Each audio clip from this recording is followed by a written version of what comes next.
संस्कारांची ही दुनिया, ज्ञानाची नवी किमया. चला शिकूया, चला ऐकूया गोष्टी सांगते प्रियताई. हो गोष्टी सांगते प्रियताई. हो गोष्टी सांगते प्रियताई. नमस्कार मित्रांनो, मी प्रिया. आज मी तुम्हाला महाराष्ट्राच्या मातीतील एक देदीप्यमान ऐतिहासिक शौर्यगाथा ऐकवणार आहे. सह्याद्रीच्या दऱ्याखोऱ्यात आजही ज्यांच्या पराक्रमाचे पोवाडे घुमतात त्या नरवीर बाजीप्रभू देशपांडे यांच्या बलिदानाची ही अमरगाथा सनी म्युझिक स्टुडिओ सादर करत आहे. श्री सुदाम साळुंके सर लिखित पावनखिंडीतील रणसंग्राम. मुसळधार पाऊस आणि काळोखी रात्र. पन्हाळगडाचा वेढा तोडून महाराज विशाळगडाकडे निघाले होते, पण शत्रूचा अफाट फौजफाटा पाठीवर होता. घोडखिंडीपाशी येताच शत्रू अगदी जवळ पोहोचला. वेळ फार कमी होती. तेव्हा बाजीप्रभू महाराजांसमोर उभे राहिले आणि कळवळून म्हणाले, महाराज, शत्रू जवळ आलाय. तुम्ही मोजके मावळे घेऊन विशाळगड गाठा. जोवर तुम्ही गडावर पोहोचून तोफांची सलामी देत नाही तोवर हा बाजी शत्रूलाही खिंड ओलांडू देणार नाही. लाख मेले तरी चालतील, पण लाखांचा पोशिंदा जगला पाहिजे. महाराज, तुमची स्वराज्याला गरज आहे.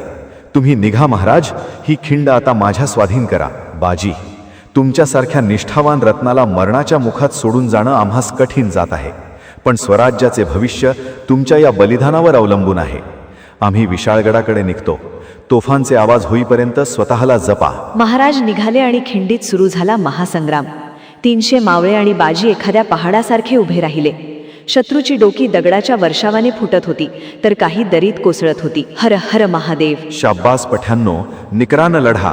तोफेचा आवाज येत नाही तोवर गनिमांना खिंड चढू द्यायची नाही. कापा, तोडा, ठेचा या गनिमांना. वारे माझ्या पठ्यांनो, शाब्बास तुमची. हर हर महादेव. शत्रूने बाजींना घेरले, बाजींवर वार केले.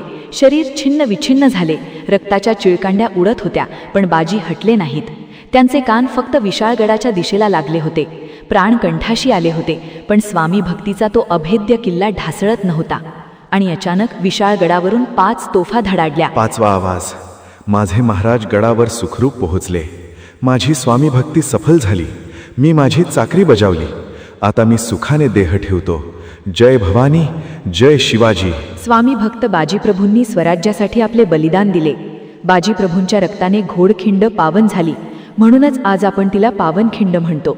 धन्य ते बाजी आणि धन्य ते शिवाजी महाराज. तात्पर्य: स्वराज्य आणि राजासाठी रक्ताचा शेवटचा थेंब देणारा निष्ठावान सेवक हाच खऱ्या अर्थाने स्वराज्याचा आधारस्तंभ असतो.